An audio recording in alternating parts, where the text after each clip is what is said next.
Hello, everyone, and welcome to the UnX News Radio podcast, your news source for all things unexplained. And now, here's your host for the UnX News podcast, Margie K.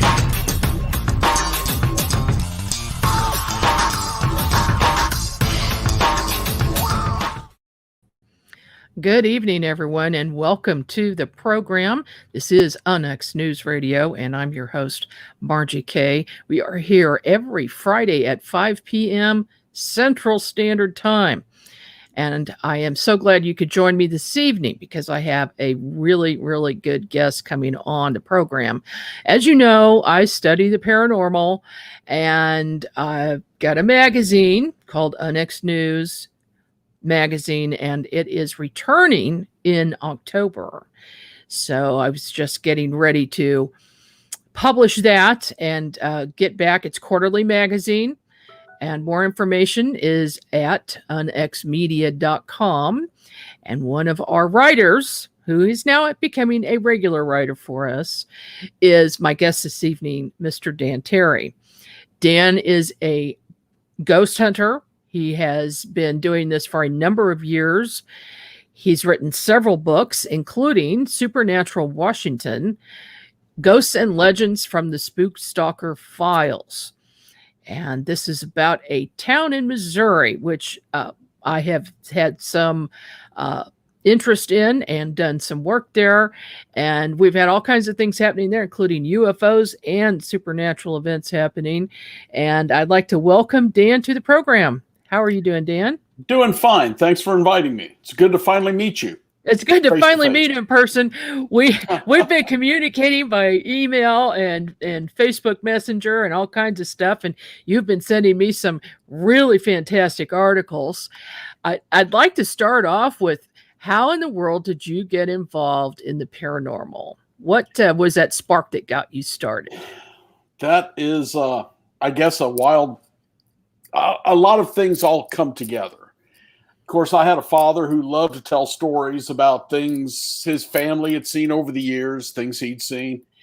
When I was real young, we didn't have air conditioning. So the kids would sleep in the living room where there was a good cross breeze. And at night, I would hear somebody walk down the sidewalk, rattle the doorknob, and walk away. Now, we lived out in the middle of nowhere. We saw nothing. We could find nothing or any excuse for it. Yeah. And then I discovered back in about 72, Kolchak the Night Stalker. You've seen that one, right? Oh, gosh, no. No. I've heard of it, but I haven't seen it. Oh, yes. I've owned it multiple times. It was only a season. It was it started out with 2 made-for-TV movies that were the most watched movies until the 80s sometimes. And it was a reporter who kept falling into vampires, whatever, paranormal stuff. But what made him different from all the others is he'd do the research. He'd go to the college, talk to the professor of arcane knowledge, or he'd go to a witchcraft coven to discuss witches when one was out to get him. And that's what really set me on the path, was to do the research and then go and find out what's there. Well, and that sounds very simple, but it isn't so simple, is it? No. It took a lot of years of reading books by Richard Weiner, Haunted Houses 2, books by Father Malachi Martin, even getting into the UFOs and Bigfoot. I was reading books about them. So I had a lot of ideas and knowledge, but it wasn't what I expected when I walked into it. Exactly. So what types of equipment do you use when you're doing ghost hunting work?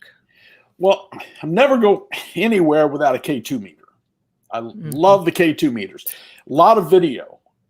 Pictures are great, but when you're trying to get someone's attention, then it's video that does it. Mm-hmm. And my favorite, though, is dowsing rods. I love to use dowsing rods. One of my favorites as well. I was doing a charity ghost hunt at the John Bush Brewery in Washington, and I only had one K2 meter. So I decided to make some dowsing rods, hand them out, give the people something to do until it was their turn to use the meter. Nobody wanted the meter because the ghosts were reacting to the rods, and it was absolutely incredible what was going on. And after that, I'm a believer, and I've got sets all around me now. Mm-hmm. So how do you use the rods? Do you get yes and no answers, or do they direct you to where a spirit is located? How does that work? I've done both. Usually I stick with yes and no answers, but I will also ask the spirit to point the rods where he is standing so that I can turn and face him like a person. I find it works best if I talk to the ghost the way I talk to you or anyone else. Talk to him like a living person, except I can't see him or hear him, but I can at least treat them like the living. Mm-hmm. And they seem to respond to that really well. Now, do you work with a team of investigators? No. I've tried the team thing, and I have yet to see a team work. They always implode. Egos get in the way. People, and when I started in this, I should say when I restarted in this after it became mainstream, as a member of the Coast Guard and then a police officer back in the 80s, you couldn't let people know you were interested in this or they thought you was crazy. So I had to keep it under wraps until ghost hunters come out. And now it's mainstream and now it's okay. But no, I don't care for teams. Every team I've ever seen has fallen apart. No team ever keeps the same members, more than 2 or 3 of them, for over 2 years.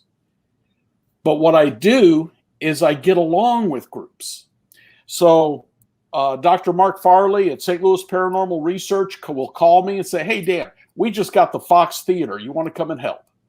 Well, absolutely. I want to come and help. Gateway Paranormal will call. Dan, we're doing a public ghost hunt in Alton. Can you come and help us? Be glad to. Kansas Paranormal Research Society. I've done a lot with them. They call up. Here's where we're at. I'm there. So it works better for me to just stay friendly with the other teams. Yeah, that definitely works. But there is something to be said for doing solo work because you don't have interference or extraneous noises and things to worry about. You can just kind of focus on the task at hand. Well, as you know, I moved from Missouri to North Carolina back in November. Mm-hmm. But while I'm in Missouri, I do have a group of people. We don't call ourselves a team. I have people I can call if I get a private residence and I need assistance. I've got a sensitive Tim Clifton who's outstanding. He'll come at a moment's notice if his health allows. There's sensitives with St. Louis Paranormal I can call. They'll be glad to come and help. And I have a few other people that other ex-policemen who are into this, they will come and help. Mm-hmm. So I do have people I can call, but I don't like to use the word team. Have most of your investigations so far been in Missouri? The vast majority. I have investigated in Ohio, the Ohio State Reformatory, down in Arkansas. I've been down there in Fort Smith. I've been all the way out to New Mexico. I've been in Savannah, Georgia. So I've done all over, but the vast majority is in Missouri, yes. I investigated Fort Smith as well, so I'm interested in knowing what you picked up there. Well, we were denied entry into Hanging Judge Parker's place, which is what I wanted. Oh yeah. But we ended up in a former brothel that somebody had bought, and it looked like a big house. It was a very nice house by the river, covered it in river shadows. And the neat thing that happened there, I was working with a sensitive named Jackie Carpenter. She's the one who invited me in to be with her team. And there was an angry spirit there of a male who did not like uppity women. And she was very strong-willed. But he chased her up the stairway. I could hear his footsteps following right behind her. And then I stepped out on the steps. I said, you want to try that with me? And it all stopped. I even Wow. tried goading him into doing something. He wouldn't do it to a man, but he would try to scare the women. Now, speaking of brothels, how many brothels or bars have you investigated? Oh my God. I could not put a number on it. I've done bars in St. Joseph, Missouri, New Haven, Washington, other states, the Pirates restaurant in Savannah. I was there with a guy named Greg Prophet who runs a ghost tour out of there. But yeah, I couldn't even begin to tell you how many. Do you find that there a different type of a spirit or different type of haunting in places like that? The bars I find usually have male spirits or, strangely enough, children. I don't know why, but I've found children in these bars. The brothels, you have to kind of go in with a different attitude because usually you're dealing with women. And I believe in their time period, they felt weak or ashamed. And they have a different mindset. I have to be more open and kind speaking and really got to soften my approach to get something there. We did one in Herman, as a matter of fact. And yeah, the women there were there, but they would rather talk to the female investigators than me. Well, I've got to get you to Kansas City in Independence. There's a place called Ron's Bar, and it dates to the mid 1800s. It used to be a house, and they think it used to be a brothel. And they have got some major hauntings going on in that place. And I've investigated it, and you know, I'd like to get you out here to go back again sometime. Maybe we could do that together. I would love to. And I did the Marshall's house in jail. Oh, yes, some years ago. What happened to you there? The only really strong thing that happened is I was in the cell of Frank James, and I asked for him to prove to me he's there so I could talk to him like he was there. And out of nowhere, a dime flew across the room and hit the stone wall behind me where I was sitting. And you know how when you're not expecting it, it was loud and frightening. But that was wild because there was nobody else walking around. It was just us in the cell, me and one other person. He was sitting on the bed. And yet that dime come through, flying through the air. That is one of the things that a lot of people have said, that they have had change thrown at them. No, I did not know that. Yes. Wow. Yeah, other people have too. And that place is very haunted. I was touched on my back, and I thought a person was standing behind me, and I'm wondering why they put their hand on my back, and I turned around, there's nobody there. Now, do you think that's Frank? It could have been. It could have been. I walked in his cell as well, and I could feel his presence. But there was a lot of other stuff going on. Some good, some bad things that happened there. Really? Of course, a lot of history during the time of Order Number 11. They kept a lot of prisoners. Terrible time. Yes. And you know, those cells are only meant to hold 1 or 2 people, and they would have 10 15 people in a cell. And you can't even sit down. You can't lay down. You've got to stand. It's it's really, a lot of negative energy there and some positive too. But let's talk about your latest book, Supernatural Washington, because that Washington, Missouri and Union, Missouri, which is right next to it, just south of it, there's been a lot of UFO activity and paranormal activity in those towns.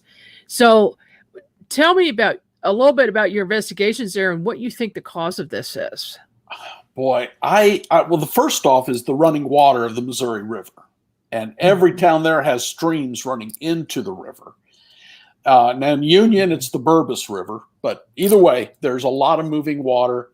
A lot of the paranormal activity in Union seems to be centered near the old Poor Farm, County Poor Farm, which now has a swimming pool. The city swimming pool is there now. And very close to it is subsidized housing. So, the spirits are all over that area. The city of Washington is just like Herman or any of the other river cities, St. Charles, Kansas City, any of them. Everything that happens starts there. That was the first part of where we tried to open up the frontier. So Indian attacks, war, famine, sickness coming up the river, diphtheria, yellow fever, everything bad started in those river towns. And that's where I find we have the most activity, tragic death or unhappy deaths, perhaps. Kind of like a cloud hanging over the area. You could say that. Okay. Of course, Herman was the site of a small Civil War battle, and we found at least one spirit from the Civil War there. Got a picture of him in a guy's roof. He had opened up to take pictures to look for leaks, and there was a face of a guy with a bandage over his head. Oh, wow. So that was cool. The first time I tried to get into Washington, and I ended up doing a ghost conference back in 2009 at the John Bush Brewery. And the owners of it at the time said, Dan, would you do a EVP session? Because we know this place is haunted. Well, I'd heard that. But, you hear every place is haunted. And I had my doubts at that time. But these folks were very kind to me, cut me a good break. So I said, sure. And as a matter of fact, let's see, I guess I had, you're familiar with Stephen LaChance, I assume. Mm-hmm. He was there with me. Tim Clifton was there. And that was another team that I used to work with a lot, his group. And we went into a part of the brewery, sat down in a circle, and that was the first time I'd ever been touched by a spirit. And I was holding a K2 meter out, and I could feel a thumb and fingers wrap themselves around my wrist. And it was pointing, trying to push my hand to the side, pointing that meter at somebody else. Oh. And at first I thought it was pointing at Rhonda Langendorfer. She was the owner, her and her husband Roger. They were there with us. But it turns out there was one other police officer in the room who was also bald. And for some reason it was pointing me at him. Never did figure out why. No. But no. So we sat there in the dark. We could hear somebody walking around our circle, shuffling their feet on the marble or on the concrete floors. Oh, wow. Yeah. Our lights were going out. I said, hey, I got to come back here. That's it. And that ended up being the place I was in more than any other place. It was just an amazing. And Roger and Rhonda would let me in at any time. The key is here, Dan. Just drop it off in our mailbox when you're done. And so we had a good time there. That sounds like a good place. I haven't been to that one. Have you explored the Lemp Mansion in St. Louis? I have. And I hate to say this, my good friends from St. Louis Paranormal runs the Lemp tour of the mansion and the neighborhood and the brewery. They're going to do tours of the brewery now. And in all deference to them, I've investigated it 3 times, once with Troy Taylor.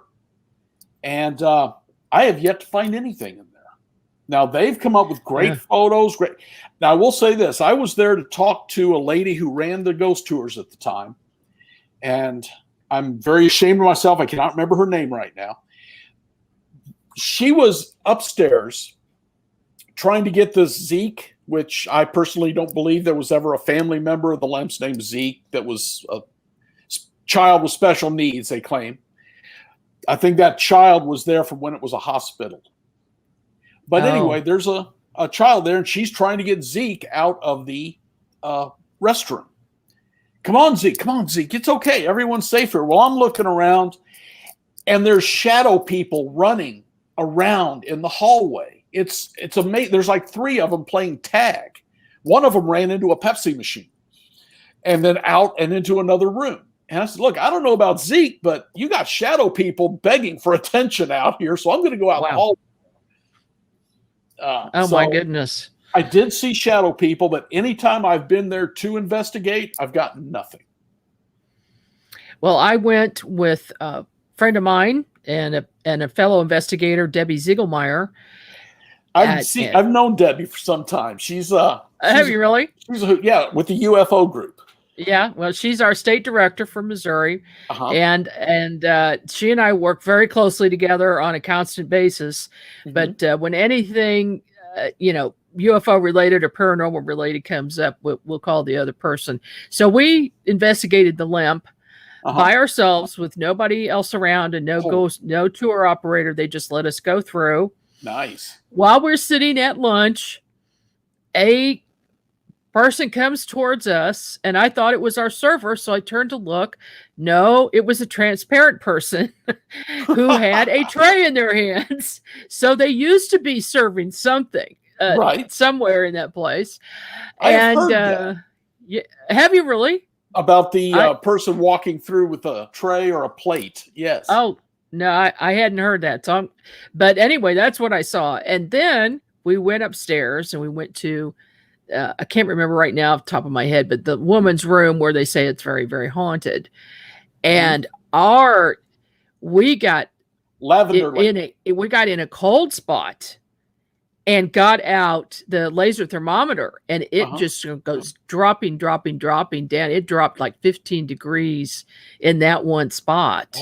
And then we backed away from it, and it went back to normal. And we saw a couple other things. So that place is for real. If you want to talk about haunted places, which this time of year people are thinking more about paranormal and good places to go visit and public places to go visit. So what's your favorite haunted place that's open to the public? Well, I would have to give that, and there is so many, it's tough, but I would have to give that one to Enoch's Knob. And that is a spot in between Washington and New Haven, right off of Highway 100. And it was an old steel trestle type bridge, just the old type bridge. It's gone now. That place was so amazingly haunted. It's just stunning what went on there. We saw, I was there once running a group. Some friends come along, and there was some other people there and all this. And this truck pulls up, kid comes out, identifies himself, says, yeah, my dad is so-and-so. He's a detective with Franklin County Sheriff's Office. And he told me I should show you this. Can you come over here to my truck for a minute? And he pulled out his old flip phone, and he said, this is what happened. I just want you to see it. And what it was, and his girlfriend says, I've seen it. I can't. She walks away. Guy is pulling up onto the bridge. It's a single lane bridge, one vehicle at a time. He pulls up, and him and his buddy are playing stupid games. And he reaches down and he turns off the motor, which that's a legend that the cars will die there. And he said, oh, I'm so scared. The engine died. And his buddy said, yeah, don't be stupid. Come on, man. And then he puts off the headlights. And he goes, oh, my God, I'm so scared. The headlights just died. And the other guy, the passenger, says, dude, this is stupid. Turn it back on. Let's go. And he goes, oh, all right. He turns the engine on, hits the lights. There is something in front of the car. It spins. It looks like a dirty child with long red ponytails that are sticking out, kind of like Pippi Longstocking. But he looked dirty. But when he spun, they spun straight up and then just disappeared. And then you hear him curse, the phone falls, and they take off. Oh, I guess so. Yeah. I mean, did they get video of this creature? That was all video they were showing. It was all video. Oh, my. He turned and disappeared. And it was like a blink, just like a switch had been flipped. And I never could find that guy again to get a copy of it. He said, I'll try. This is a really old phone. I'll try to get the video off for you, and then never heard from him again. Yeah. But what I did have out there was lights going off and on. I had red eyes. We photographed red eyes in the woods. There was one young man died there. He fell off the bridge. In fact, my next book I'm going to write will actually have the story of Enoch's Knob with all the news. And I actually got to talk to the officer who worked the case. This was about 1986, if I remember right. He fell off the bridge, though, and he's out there. His name is Patrick, and Patrick likes women, and he likes to do practical jokes. Oh, boy. And a team of friends of mine, Gateway Paranormal team, went down there. They've got video on their YouTube site where they asked Patrick if he liked a cigarette, And if you'd like Marlboro, and they got a yes on whatever they were using, pendulum or something. So the guy lights a cigarette, holds it up, and you can see the tip get really, really bright as if somebody is sucking air through it. Oh my and that gosh. cigarette burns down about that far before it stops. I must say, I have never done that. I wish I'd have thought of it. Now, when I went to the Missouri State Penitentiary, I took cigarettes. But it never occurred to me to light one and let them have a drag. It just never occurred to me before. Now, what about the Missouri State Penitentiary? I have not gone there because I was invited. I remote viewed it, and I saw this very, very heavy negative dark energy, and I said, nah, I don't think so. I just wasn't in the mood at the time to handle that. So what was your experience there? I had one of the weirdest experiences I've ever had there. And I was on top. It was in A Hall. A Hall is the oldest building left. And I was on the third floor. If you've ever seen pictures of it, the floors are really, really high. They got bridges running across. And I went to one room that people who got into A Hall got in there because they'd been there a long time and they had good records. They didn't cause any trouble in prison. They were good guys. They did their jobs. Mm-hmm. They would let them decorate it as they wished. This one was all pitch dark black paint with a red hell scene in the background. Oh, nice. I tried to walk in. I swear, and it sounds weird, and I don't want to sound like I'm crazy, I could not walk through that door. There was a force stopping me from walking through that door. It was like a force field. It was like something from science fiction. I walk in, I'm like, God, it's like a mine. I can't get in here. And sensitive with me said, why don't we step away because there's something very dark in there. I don't think you want to go in. And I said, yes, I do. If it's dark, I want to go in because I got to stand up to that kind of thing. But I couldn't get in. And when I made a walk around the outer rim and come back, it was gone. I could walk right in. It still felt creepy, but that might have been just because of what had happened earlier. We was down in the, what do they call it? It wasn't the dungeon. They called it something down where the cells with no light is, where they lock you in. And solitary? Yeah, well, no one solitary because they might have 10 or 12 men in the cell. Oh, man, with no lights. They'd put them in, shut it, lock the door. Once a day, you got a thing of water, and they pulled out the bucket of where they went to the toilet, and they'd feed them, and then shut it all back up, and you got no light again until the next day at supper time. Oh. One guy in there named Firebug Johnson spent 13 years in that place because he kept setting fires. I guess with a name like that, that's what he did. Yeah. So we were in that area, and a woman was singing outside in the hallway. It was all men in that room. The women and men had split up. The women went to another hall, and I bolted out of there trying to find who was singing and never could find her. And, solitary ain't meant for this, the dungeon or the hole or whatever they called it, isn't meant with multiple exits. There's only one way out. But that woman had the most beautiful voice. Couldn't make out words, but her voice was just beautiful. Do you think that was a spirit? I do. There was nobody else that could have been doing that. Wow. That's kind of bizarre. After that, I actually ran 2 tours through there where I would, I'd set it up and we'd all go together, enough people to pay for it. And we got it to ourselves till 4 a.m. Never had that happen again, but it is an amazing place. So that is definitely open to the public. Yes. And very active because everyone I've ever spoken with who has gone there has had something happen. Mm-hmm. So that's a good place to get some evidence. How about haunted graveyards? Have you done much of that? I got to tell this story, and I will start it out by saying I don't know if I dealt with a ghost or not. I just can't figure it out. But it was a cemetery in Anaconda, Missouri. My grandparents are buried there. And I hadn't been back in years. I keep reading how haunted the place is, but I've never seen it. It is a creepy old cemetery. But I went there and looked at my grandparents' grave, and my wife was with me, and I started looking for my grandmother's brother. He lived with her after my grandfather died. I remember him well. And I knew he was buried there. And I had walked into one of the newer sections of the graveyard. And somebody behind me said, "What do you need?" And I looked around, and there was a very large, looked like a farmer, bib overalls. And he was standing there, and he was looking off in the distance, and he never looked at me. He just stared off in the distance. But he said, who are you looking for? And I said, "I'm looking for Otto," whatever his last name was. I'm having a brain fart right now, but it was a German name. And I said, "He was my grandmother, Bertha Chandler's brother."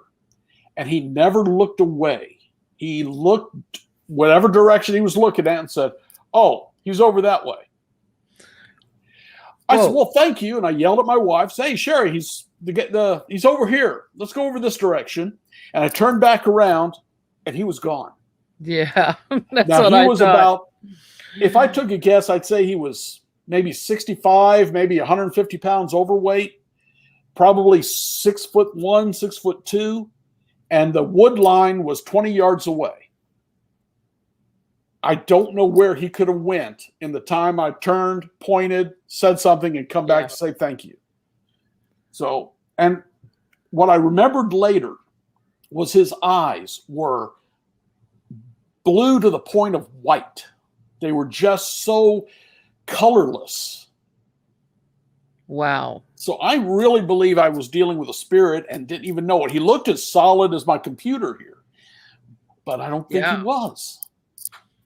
I have on occasion seen a solid person that I thought was a live person, and then they disappeared in thin air.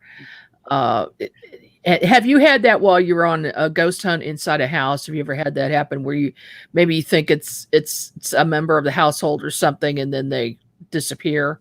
That has not happened to me yet. And in fact, other than him, and I am not certain about him, I have never had a full-bodied apparition, but shadow people, they're everywhere. I see them in every place like that. Shadow people are a difficult subject. People can't really narrow down what they are. What do you think they are? The ones I've dealt with, I refer to them as watchers. They don't like to be seen. Every time you see them, they bolt away, but they seem to be there just watching what's going on. And that's as close as I can come to it. I've seen them with hats. I've seen them without hats. We went to the General Harney's mansion in Sullivan, and we was going to do a live radio broadcast from there that night. And I saw a shadow person in the daytime run from one tree to another and disappear. And about 4 of us all saw it. And that tree was only, that big around. It was a decorative tree. But he disappeared behind that. And I said, "Oh, this is going to be a wild night." And it was. I saw it. Now, most people see shadow people as something out of the corner of their eye or a black fleeting figure. Right. I saw one that was 3D, a person standing with clothes on, but all black. Okay. His face and arms and hands were black, completely black. But he was wearing a hat and an overcoat, standing on church steps. And I looked at that. I said, "Oh my gosh, that's a shadow person," but it was 3D. Have you seen anything like that? My first shadow person, and yes, I've seen several like that, but never with clothes. They are just a shadow, but they are a 3-dimensional with height, width, depth. But I was doing a place in New Haven, and it was an old bar. And we're doing our thing. This guy's doing some stuff here, and I'm looking, and there is a shadow leaning up against one end of the bar on the inside where the liquor is, just leaning against the wall. And I said, "Does anybody else see that shadow?" And it was moving so fast, it was like a snake's tongue. By the time you realize it's been out, it's back. He went straight down the bar, made a right angle turn, and through a closed door. Wow. But he was, like you said, height, width, depth. He was a black person, a totally opaque human form. I couldn't make out clothes, but I could make out the body shape. That's bizarre. Dan, we've got a few clips here. I'm wondering if maybe I should show them first and then you comment on it. Sure. You want to do that? Okay. I got somebody asking if we investigated a haunted school. That reminds me, have you ever seen or ever been to Prosperity School outside of Joplin? No, I have not. A couple was running it as a B&B a few years ago. And I believe it's closed now. She passed away very surprisingly from something. But that had kids in it. And those spirits were playful and happy. And there's a school teacher keeping them in line. Mm-hmm. A friend of mine's got a photo. It's a video, but he could stop it where you can see the face of the child looking at you as he runs through past the door. It was an amazing, amazing place. Wow. And it's right outside of your area there. There's a comment in our comment section here from James Bear. Also go to the Battle of Lexington State Park. I've been there and I've seen soldiers in uniform there. Uh-huh. Have you done that one? I've been to the Anderson house there. Okay. But I have not been to the battlefield. However, some reenactors caught up with me and was telling me the things they'd seen when they were having the reenacting the battle.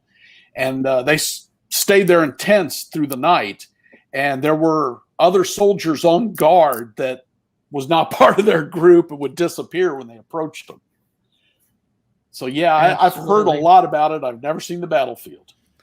Okay, here we go. We're going to go with this clip called Thursday Clip. Do you recall what that is? No, I don't. Let's see what it is. All righty, here we go.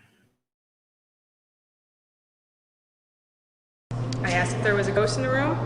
It went cross. It felt like magnets in my hand. It was the strangest feeling. I had to drop them and leave the room because it kind of scared me a little bit. Okay. Which room were you in? We were in that room right there. Fireplace room? Yeah. Oh, see? Yeah, it said it was a little boy. Mm-hmm. Ray, can I go and turn the light back on? Yeah, turn. Okay, stop. Please, thank you. Now light it back up again. You can light it back up again. Come on. There you go. That was me with the weird back that you were here. All right, what was that about? That's the John Bush Brewery.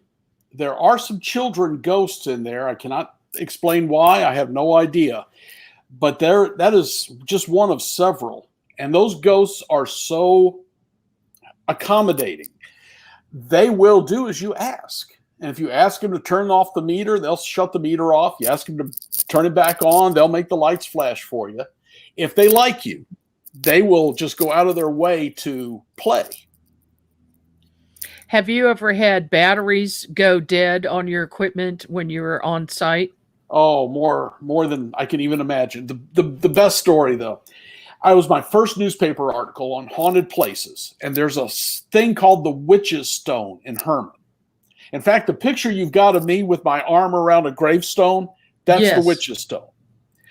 I wrote the story up, and nobody knows who's buried there. There are absolutely no records left that say who's buried there.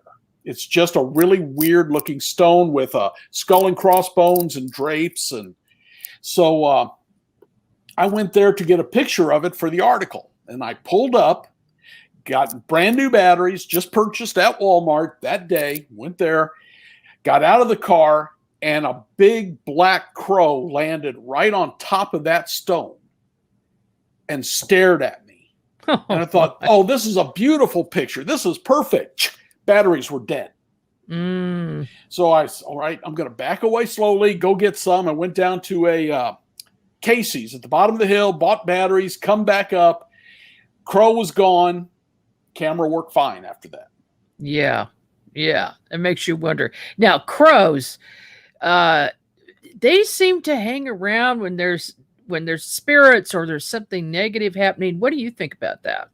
I don't know enough about it to even guess. I know crows were a witch's familiar in the old writings. Crows, toads, cats, black cats, which I now have a black cat for the first time in my life. But I really don't know enough about the crow phenomenon. Yeah, it's just kind of, they're creepy looking. They are. They make look good at pictures. you like they're dead. I mean, those eyes just look like a dead creature's eyes. They look very intelligent too. Yes, they do. Yeah. Okay, we've got another clip here. Let me show this one. She said she doesn't leave this room. That's true. And we don't know that he goes anywhere else either. Well, thank you. You're doing great. I know it's taken a lot of energy. Weak because your mom had passed. Vulnerable. That's what I feel, vulnerable. I do a lot of work with K2 meters in conjunction with the rods. Mm-hmm. And I've got tons of video of somebody else holding the meter where I can't see it. I'm asking the questions with the rods. The rods will cross for yes, and the meter will go off, and I cannot see it to prove that. You know, it's not me manipulating because I saw a meter go off, in other words. So right. I know a lot of people, especially back when ghost hunters started, if I can even come up with a possible theory that will explain this, it's not a haunting. Well, I was never that way. I'm a cop. I go with preponderance of the evidence. If 51% of the evidence says the place is haunted, I'm going to call it haunted until I find something new to dissuade me of that. Mm-hmm. And when you've got 2 or 3 objects going off at the same time, then that's to me a preponderance of the evidence that I am talking to a spirit right here. Exactly. Now, how did your police work and training help you in paranormal investigations? You remember me telling you I could see shadow people? Mm-hmm. Recently, I was in Tombstone about, I guess, in 2018. I was at Watt and Bell's Undertaker's Parlor. There's a lady there who runs ghost tours through her Undertaker parlor. And she's sensitive. And she kept seeing me looking around. And she said, "Are you psychic?" And I said, "No, not in any way. Totally no." And she said, "Then it's your police training, because where I see shadow people, you're looking right at them." I said, I keep seeing movement. And as a cop, you know, movement is what's going to hurt me. So any cop who's been around for a while, especially work nights, can see movement all around it. So you're always on alert, basically. I am amazed when I go into Walmart with my wife or the grocery store, and she'll walk right in front of somebody. I can't do that. I know everything going around me at all times. Yeah. Okay, we got one more clip. Let me show this one. This isn't making sense. Either you don't want to cross or you're afraid to cross. Is one of those the proper answer?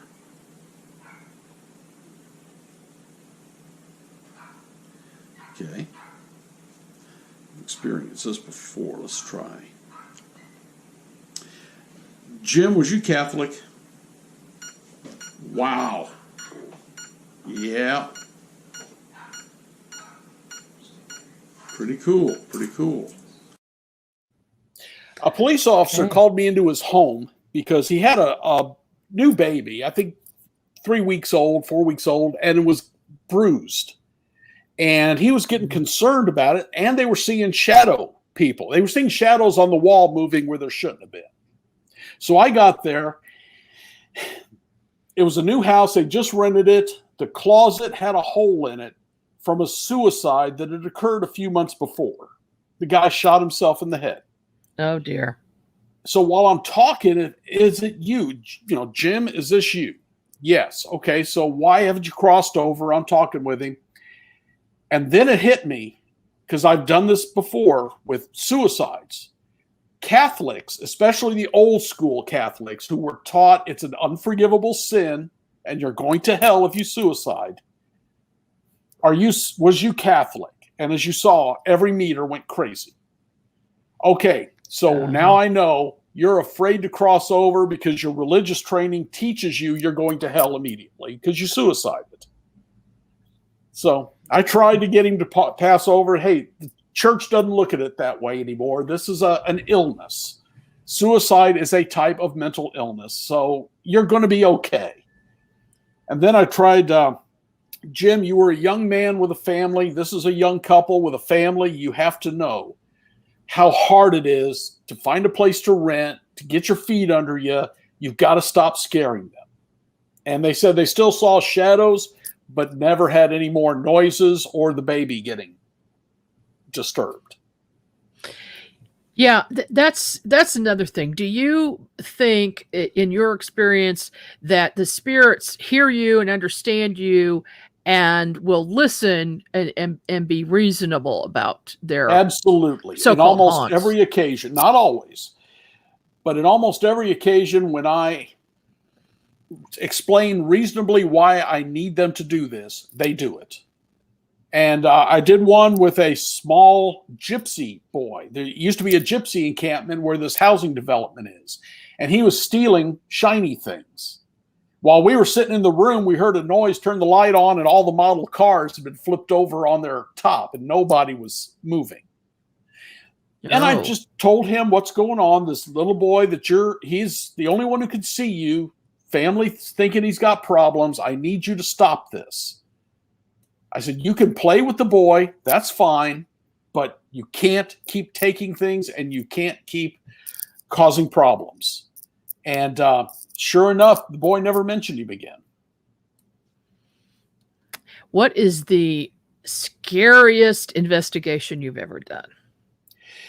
I was sitting one night, I was working a midnight shift. Guy comes in, I've known him for years, and we sat and talked, and he just chatted. He worked for Chrysler, when Chrysler was open in St. Louis, the factory. And then we're yakking away, having a good time, and then said, hey, I know you think I'm crazy, but, and then he started laying out a story about his house that absolutely followed demonic cases, obsession. The little boy saw a ghost that wore a duster and a cowboy hat that would protect him from other ghosts that were scaring him. But now that one was starting to scare him. Mm-hmm. And so I called some specialists who do that, specifically Stephen LaChance and his team.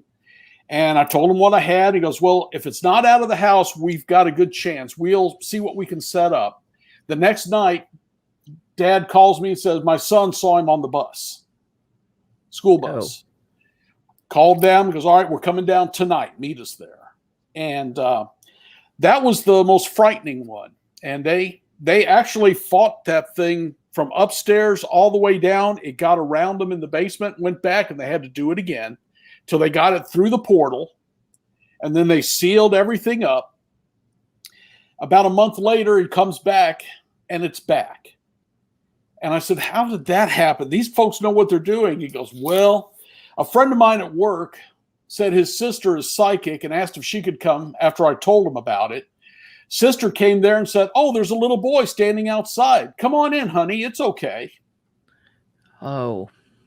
That time they had to get an Episcopalian priest, and that one chased it out into the yard to the corner and apparently talked to it for a while, but finally got rid of it. They thought. This family moved. About 3 years later, I get a call from an investigator I know.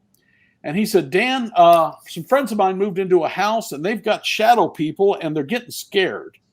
Could you check where it is? I said, dear God, don't tell me it's on this street. Yeah, it's this number on this street. Yeah. It was that. I talked to the guy and I said, here's what I want you to do. I'm not going to come in there. It will only make matters worse. Ignore it. Don't give it strength. Don't give it power. Ignore it. And about 4 months after that, he stopped by the police station. I was walking in. He pulled up and he said, hey, I want you to know we still see it once in a great while. When I'm pulling in from the store, it might be in the basement. But since I started ignoring it, no more things are being moved, no more noises. I didn't want to call you from home and tell you, but it worked. So. I agree with you on that. I'd give the same advice to people. What advice do you give to people who have a problem they're dealing with in their house and they haven't had anybody come in to investigate? What can they do in the meantime? The thing that I've found works the best, and I give this advice usually. Now, if these folks just want an investigation, okay, I'll come in for them. Not a problem. If they're wanting something solved, all right, look, and you are the figure of this house. This is your house. You can live there. They can't do anything without your energy. They cannot produce their own energy. So I need you to order them out. You tell them they cannot stay. If they're going to stay, no more noise, no more this. You jump them and then ignore them. As the man of the house, as the woman of the house, whatever, you put your foot down. That almost always works. Mm-hmm. And then if that don't, then I go in and throw a little sage around and make threats. Yeah, it seems to be whoever has the strongest will is the one who comes out Yes. Owning the situation. And I think the people, because we generate our own energy, is the stronger of it. If we're talking demonic, totally different ball game. Just angry ghosts, get in there and stand up to them. Yeah, exactly. Now, let's talk about Ouija boards for a minute. Oh, yeah. What do you think about them and how have you used them? I have never used one. Okay. I've been there. It ain't that I'm afraid of them. I prefer dowsing rods. But I see a Ouija board the same way I see a handgun. It is a valuable tool if you know what you're doing. If you don't know what you're doing, someone's going to get hurt. So learn how to use it before you start playing with it. But other than that, it's just a tool, and it's a fine tool. I've seen them work awesomely. I like your shirt. Oh, yeah. It's also my business card. Now, let's talk about don't call that phone number. That phone number don't work anymore. Oh, okay. Well, what about your business? What do you do? And this is the name that you have on Beyond the Shadows. I got the shirt when I tried my hand at podcasting. It's still out there on some of the channels, is The Dungeon and Beyond the Shadows. But I didn't work out too well. I'm not very good with the electronics, the computers. That's why I was typing you and asking questions all afternoon. But no, I've done some of that. My business is writing books. I do it, and then I write about it. And now I used to write for Haunted Times magazine, Chris Moon's book magazine. That folded many years ago. And then yours came up, and I thought, hey, I'll throw something in on that. Well, you are a very good writer and quite prolific, I may add. And I'm looking forward. We're going to put some articles in the October issue coming up. Keep in mind now, I've been collecting them since Haunted Times went down. Yeah. So I got the stories. Well, we have many more issues to come with Dan's work in it. Well, when you said that, do you want to be a regular contributor? Oh, I'll try. And then I wrote enough for a year, so you got it. Yeah. So about the writing part, how did you get involved with that? I think it's all an offshoot of the old Kolchak. He was a newspaper man. And, you got to write about it. That's the fun. I've read these books my entire life. So now it's time to add to the collection. Well, it's a good idea. And I'm sure you have more in you. But how many books have you written so far? I guess 7 ghost books. And 7 ghost books. 7 books about ghosts. Okay. And then, of course, I wrote one. They call it true crime, but it's actually the history of the police department I used to be chief of. So that was just a fun little souvenir type of book people buy. But no, I've got 7 books out now, and one is an ebook only. I think it's $1.99.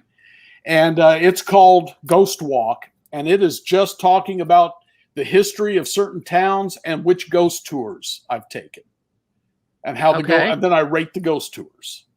The rest is all my adventures. So let's just go through real quick the names of your books. Well, the first was Beyond the Shadows, and it was about Franklin County, Missouri. And it's not in print anymore.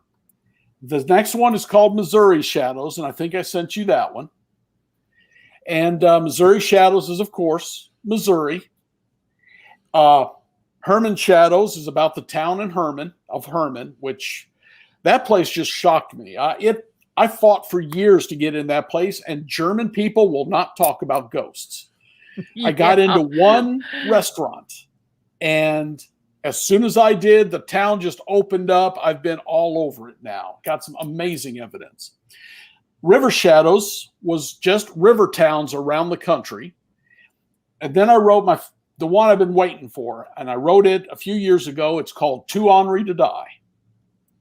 And that's ghosts from the penitentiary, for outlaws, a serial killer named Bertha Gifford. And I chased that ghost from one building to another in 2 different counties. She used to kill in an inn over in Jefferson County. And then when she was about to get caught by the townspeople, she moved to Franklin County. Then she moved to St. Louis County, but she got caught with the ones, and the court was held in Union, Missouri. And we found her ghost when I got to do the old jail in Union. Oh, boy. I was going to say, I'll bet. Her husband was more active than she was. She identified herself. When I was there at the first place, the hotel, I was with another group, and one young lady who was trying to talk to a child she sensed screamed. We went running in there.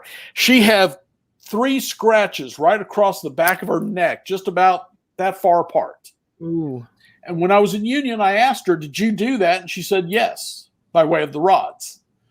So oh my goodness. I've chased her spirit around. That was in Too Ornery. And then the last one was Supernatural Washington, of course. Okay. Now I can't wait to read that one, because that place, every time I drive through it, I see these old buildings and sense these spirits that are very active. That it feels like there's a portal there because of the activity. Mm-hmm. I was in one place, and the guy was a photographer. Now, he's since had to move because the building was declared condemned by the city. But when I was there, we was upstairs. He had the sheriff of Franklin County's badge collection, and he was photographing it for the sheriff. And somebody walked in behind him, and he said, "Neat, huh?" And he heard a voice go, "Cops." And he turned around, nobody was there. Well, I managed to contact that guy, and he hated police because he thought the police framed his son for a crime. Oh, my goodness. He didn't like me either. Well, I'll bet not. So, before we wrap up here, where can people get a hold of your books, and what books are still in print? All but Beyond the Shadows is in print. And all of them, I think, now are available on Amazon. So check there. Okay. Everything else, local bookstores in the Washington area carry them. Washington, New Haven, and Herman. And that's about it. So they're available there, or if you need, write me and we'll send it to you. Okay, and what's your email address? Dan Terry Ghost. So it's Dan Terry, GHOST, @gmail.com. All right. Well, I can't believe it. My website, spookstalker.com. Spookstalker.com. Okay. Well, thank you so much, Dan. I appreciate you coming on the program tonight. It's been fun. And thanks for writing for the magazine. If anybody wants to read his articles, they'll be available in October. Visit us at unxmedia.com for more information. I'm Margie Kay with UnX News, and we'll be back here next week. I hope you'll join me. You've been listening to the UnX News Podcast with Margie K. Any rebroadcast or duplication of this program or its content without express written permission from UnX Media or Margie K. herself is strictly prohibited. The UnX News Podcast, in direct cooperation with the internet website unxmedia.com.